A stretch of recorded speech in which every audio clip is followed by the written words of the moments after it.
तो दोस्तों, आपने पिछले वीडियो में देखा था कि युनचे फैन जुएचेन से डरने की एक्टिंग करते रहता है। तो अब आगे देखिए।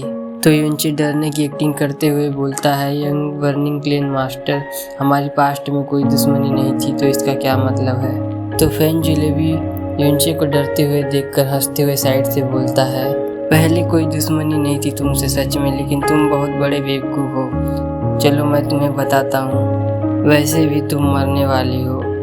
रैंकिंग टूर्नामेंट में तुमने मुझे इंजर किया था, जिससे मुझे शर्मिंदगी का सामना करना पड़ा, और इस बात को छोड़ भी दे तो। और तुमने ब्लू मून प्रिंसेस को टच करने की हिम्मत की, जिसको मेरे बड़े भाई पसंद करते हैं। और तुम सच में नहीं जानते हो कि मौत कैसे लिखी जाती है। तो युनचे सोचने की एक्टिंग करते हुए बोलता है, ऐसा नहीं हो सकता है। प्रिंसेस कैंगी और मैं बहुत लंबे समय से कपल है, और उसने मुझे कभी नहीं बताया कि तुम उसको पसंद करते हो। और इसका सीधा मतलब है, ये सब बर्निंग क्लेन के यंग मास्टर का सिर्फ एक सपना है, और मेरी प्रिंसेस कैंगी तुम्हारी ओर ध्यान भी नहीं देती है। और उसका सीधा मतलब है, बर्निंग क्लेन के यंग मास्टर कुछ खास हैंडसम नहीं है, और इसका मुझसे कोई लेना देना नहीं है। फैन जुएचेन गुस्से से लाल पीला हो रहा होता है। युनचे ऐसे दिखाता है जैसे उसने फैन जुएचेन के गुस्से को नोटिस नहीं किया, और बोलता रहता है, और सोचो क्या होगा अगर आज तुम मुझे नहीं मार पाए, और वैसे भी तुम कैंगी के लायक नहीं हो, और मेरी कैंगी प्रिंसेस है इंपेरियल फैमिली की। स्टेटस और रिस्पेक्ट में पूरे ब्लू वाइंड एम्पायर में कोई भी नहीं है जो उसको मैच कर सके। और तुम बर्निंग क्लेन के यंग मास्टर, यहाँ सिर्फ एक ही प्रिंसेस है, लेकिन हजारों यंग मास्टर है, और इसमें आसमान और जमीन जितना अंतर है। और बात करें लुक्स की, तो मेरी कैंगी फेरी जैसी दिखती है, और तुम अपनी ओर देखो, गधे जैसा फेस और बंदर जैसा नाक और घोड़े जैसा मुंह, और ये सब मिलाकर सिर्फ तुम अगली हो। और हमारी तुलना करें तो मैं सिर्फ 17 साल का हूँ, और मैंने 3rd लेवल के अर्थ प्रोफाउंड रियल्म के प्रैक्टिशनर को भी हरा दिया है। और दूसरी ओर तुम, जो कि 23 से 24 साल के हो गए हो, और सिर्फ अर्थ प्रोफाउंड के 2nd रियल में हो, और सोचते हो ये बहुत बड़ी बात है, तुम में और मुझ में कोई अंधा ही होगा जो तुम्हें चुनेगा। और मैंने सुना था लिटिल हैप्पी मैरिज कोर्टयार्ड के लिटिल ग्रीन, लिटिल रेड और लिटिल पर्पल से, कि तुम्हारा बहुत छोटा है। ऐसे सिचुएशन के साथ तुम्हें 40 साल की आंटी भी नहीं पूछेगी। मेरी कैंगी को तुम भूल ही जाओ, एक आदमी होने के बावजूद भी मैं तुम पे दया खाता हूँ। फैन जुएचेन गुस्से से पागल हो रहा होता है इतनी बेइज्जती सुनने के बाद, और बोलता है, तुम मरना चाहते हो क्या।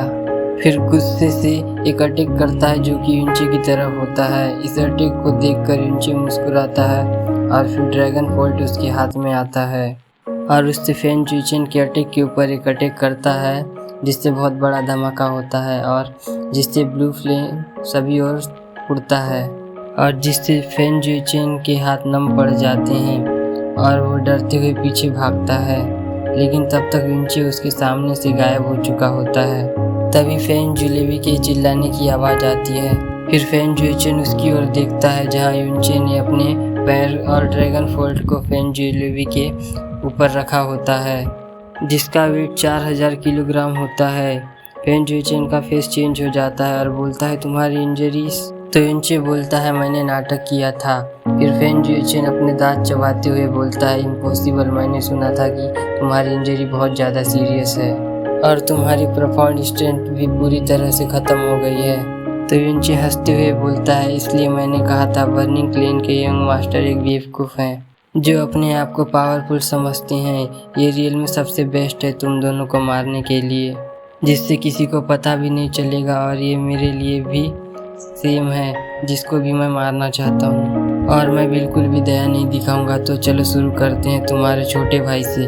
फिर युनचे फैन जुएलेवी के चेस्ट में अपने पैर को दबाता है, जिससे फैन जुएलेवी के मुंह से खून निकलता है, और फैन जुएलेवी गुस्से से अपने दांत चबा रहा होता है। और ये सब देखकर फैन जुएचेन अपने दांत चबाते हुए बोलता है, चलो मैं तुम्हें देखता हूँ तुम कैसे अटैक करते हो। यहाँ आने से पहले ग्रेट एल्डर ने हमारे बॉडी में एक स्पेशल सोल इम्प्रिंट लगाया था, और हम मर गए तो ग्रेट एल्डर को पता चल जाएगा कि हमें किसने मारा है, और फिर पूरी बर्निंग क्लेन का सामना करना पड़ेगा, और सबसे दर्दनाक मौत से मरेगा जो हमें मारेगा। दूसरी ओर फैन जुएलेवी डरते हुए बोलता है, बिल्कुल तुम मुझे नहीं मार सकते हो, और अगर तुमने मुझे मारने की हिम्मत की तो ग्रेट एल्डर इसके बारे में जान जाएंगे। फिर जैस्मिन बोलती है, ये सच बोल रहा है, अगर ये लोग मर जाएंगे तो जिसने इनके बॉडी में सोल इम्प्रिंट लगाया है उसको पता चल जाएगा कि इनको किसने मारा है। इन सब चीज़ों से युनची को कोई फ़र्क नहीं पड़ता है और वो हंसते हुए बोलता है, क्या तुम सच में सोचते हो कि इसके वजह से मैं तुमको मारने की हिम्मत नहीं करूँगा? और क्या तुम सच में सोचते हो कि मैं तुम्हारे बर्निंग हेवन क्लेन से डरता हूँ? फिर युनची ड्रैगन फोल्ड से फेंग जुएलेवी के राइट पैर में मारता है, जिससे हड्डियों के टूटने की आवाज़ आती है, जिससे फेंग जुएलेवी चिल्लाता है। दूसरी ओर फेंग जुएचेन का फेस चेंज हो जाता है, क्योंकि वो ऐसा नहीं सोचा था कि युनची इतनी बेरहमी से फेंग जुएलेवी के ऊपर अटैक कर देगा, जिससे वो हमेशा के लिए हैंडीकैप हो सकता है। अभी युनची के 70% स्ट्रेंथ और उसके पहले के 70% स्ट्रेंथ दोनों बराबर नहीं है, क्योंकि युनची ने फोनिक्स ब्लेड को जलाया था, इसलिए वो 3 महीने तक फोनिक्स फ्लेम को अच्छे से यूज़ नहीं कर सकता है, जिसके कारण युनची की पावर कम हो गई है और अभी के हालात में युनची फेंग जुएचेन को भी नहीं हरा सकता है। लेकिन युनची पूरा कॉन्फिडेंस दिखाता है और जिससे फेंग जुएचेन के मन में डर पैदा हो जाता है, जिससे फेंग जुएचेन पीछे जाता है और अटैक नहीं करता है। लेकिन दूसरी ओर युनची एक और अटैक करता है फेंग जुएलेवी के लेफ्ट पैर में, जिससे फेंग जुएलेवी दर्द से चिल्लाता है। फिर युनची मुस्कुराते हुए फेंग जुएचेन की ओर देखता है, जिससे फेंग जुएचेन डर जाता है। फिर आसमान में उड़ते हुए बोलता है, मास्टर मू आप कब अटैक करोगे और आपने अभी तक अटैक क्यों नहीं किया है? तभी युनची के ऊपर एक सिल्वर कलर के स्पीयर का अटैक आता है, जिससे स्पीयर के आसपास बर्फ का बड़ा धमाका होता है। लेकिन युनची उस स्पीयर को देख के नहीं डरता है, बल्कि मुस्कुराता है और फिर अपने ड्रैगन फोल्ट को जमीन पे मारता है, जिससे फेंग जुएलेवी की बॉडी हवा में उड़ती है, जिसके कारण स्पीयर फेंग जुएलेवी के चेस्ट में लग जाता है और स्पीयर उसके बॉडी के आर पार हो जाता है और युनची इस अटैक से बच जाता है स्टार गोल्ड ब्रोकन शैडो की मदद से। और फिर सीन चेंज होता है और हमें फेन मूली को दिखाया जाता है, जो कि एक बड़े पहाड़ के पास होता है और फेन मूली गुस्से और मारने की चाहत से अपने प्रोफाउंड एनर्जी को रिलीज करता है, जिससे उसके साइड से एक आदमी उसको घबराते हुए पूछता है, ग्रेट एल्डर क्या हुआ? तो फेन मूली धीरे से बोलता है, फेंग जुएलेवी मर गया। तो फिर वो आदमी घबराते हुए पूछता है, ग्रेट एल्डर आपने उनके बॉडी के ऊपर सोल इम्प्रिंट छोड़ा था, तो फेंग जुएलेवी को किसने मारा है? तो फेन मूली गुस्से से अपने दांत चबाते हुए चिल्लाता है, मू तेन भाई हमारे बीच में कोई दुश्मनी नहीं थी, लेकिन तुमने ऐसा इविल काम क्यों किया है? अब मैं सच में तुम्हारे हेवनली स्पीयर थंडर फायर को इस दुनिया से मिटा दूंगा। ऐसा फेन मूली खुद से बोल रहा होता है गुस्से में। दूसरी ओर मू तेनवई और फेंग जुएचेन पूरी तरह से घबरा रहे होते हैं। तभी थोड़ी दूर से युनची ताली बजाते हुए मू तेनवे की ओर देखते हुए बोलता है, आप हेवनली स्पीयर थंडर फायर के फोर्ट मास्टर कहलाने के लायक हो। आपने एक ही अटैक में बर्निंग क्लेन के सेकंड यंग मास्टर को मार दिया। इस जूनियर को आपका ये एटीट्यूड बहुत पसंद आया और मैं एक ही समय में शर्म और गर्व महसूस करता हूँ आपके लिए। और मैंने अभी सुना था कि फेन मूली ने फेंग जुएलेवी की बॉडी में एक सोल इम्प्रिंट छोड़ा है और फेन मूली को अभी पता चल गया होगा आपके बेहतरीन काम के बारे में और वो गुस्से से पागल हो रहा होगा आपको मारने के लिए। युनची आखिरी में बहुत ज़्यादा हंसता है मू तियानवे के फेस को देख के। मू तियानवे गुस्से से पागल हो रहा होता है ये सब सुनने के बाद और चिल्लाता है, लिटिल जूनियर इस मैटर को बर्निंग क्लेन के यंग मास्टर मेरे लिए संभाल लेंगे, लेकिन मौत तुम्हारे सामने है और फिर भी तुम हंस रहे हो।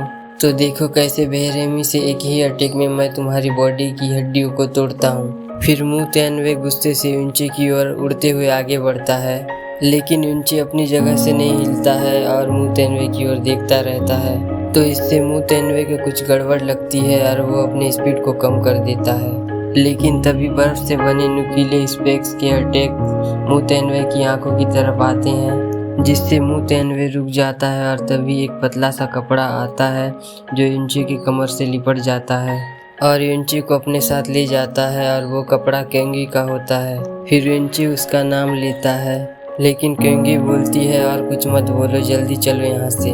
फिर केंगी युनची को अपने साथ लेके बहुत तेजी से आगे बढ़ती है बर्फ के तूफान से, और बर्फ के तूफान से केंगी को कोई दिक्कत नहीं होती है क्योंकि केंगी का आर्टी आइस का होता है।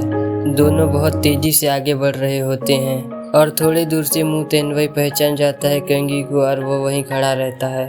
तब तक युनची और केंगी वहाँ से गायब हो चुके होते हैं बर्फ के कोहरे में। फिर फेंग जुएचेन मू तियानवे के पास आता है और बोलता है, मास्टर मुंह, आप अभी भी वहाँ क्यों खड़े हो, जल्दी से जाओ और युनची को मार डालो। फिर थोड़ी देर बाद मु तेनवाई सांस लेते हुए बोलता है, वो फ्रोजन क्लाउड एसगार्ड की श्वाकुंगी है और वो अभी युनची के साथ है, और युनची अकेला होता तो मैं उसको मार सकता था, लेकिन अभी दोनों साथ में हैं और अभी मैं युनची को मारूंगा तो फ्रोजन क्लाउड एसगार्ड को पता चल जाएगा इसके बारे में, और ये सब बाहर वाले को पता चल जाएगा तो मैं कैसे हेवनली स्पेयर थंडर फायर में खड़ा रहूंगा। तो फेन जुएचेन बहुत ज़्यादा चिढ़ से बोलता है, तो जाओ श्याकुंगी को भी उसके साथ मार डालो। तो दोस्तों, इसके आगे की स्टोरी को मैं नेक्स्ट वीडियो में एक्सप्लेन करूंगा, तो मिलते हैं अगले वीडियो में।